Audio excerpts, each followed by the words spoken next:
தேவன் ஆதாமுக்கும் ஏவாளுக்கும் சாத்தானுக்கும் 3 பேருக்கும், ஆதாமுக்கும் ஏவாளுக்கும் சாத்தானுக்கும் வீழ்ந்து போன மனித குலத்தை மீட்டு கொள்வதற்கு தன் திட்டம் என்ன என்பதை ஆதியாகமம் 3:15 மூலமாக வெளிப்படையாக அறிவித்தார். இது அவருக்கு ஒரு ஆச்சரியம். மனுஷன் விழுந்து போனான்ன்றது அவருக்கு ஒரு ஆச்சரியமாக இருக்கவில்லை. ஏனென்றால் உலக தோற்றத்துக்கு முன்னமே இப்படி நடக்கும் என்பதை தேவன் அறிந்து கொண்டார். உலகத்தை நான் உருவாக்குவேன், உலகத்தில் நான் மனுஷனை உருவாக்குவேன், இந்த மனுஷன் விழுந்து போவான் என்று சொல்லி உலகம் தோன்றுவதற்கு முதலே திருத்துவ தேவன் என்ன மாதிரி என்று சொன்னால் இதனை அறிந்திருந்தார் என்றதை நீங்கள் தெளிவாக அறிந்து கொள்ள வேண்டும்.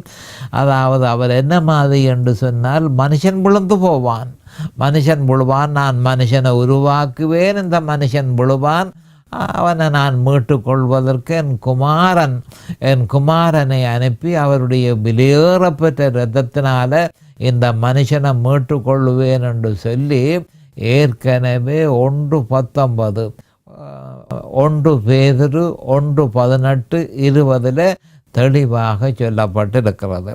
அப்போ மனுஷன் விழுந்த உடனே ஆண்டவருக்கு அது ஒரு ஆச்சரியமாக இருக்கவில்லை.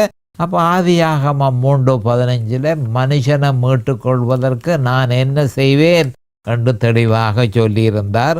அது எப்படியெனில் அவர் சாத்தானை நோக்கி ஆதியாகமம் 3:15 உனக்கும் ஸ்திரிக்கும் உன் வித்துக்கும் அவள் வித்துக்கும் பகை உண்டாக்குவேன், அவர் உன் தலையை நசுக்குவார்.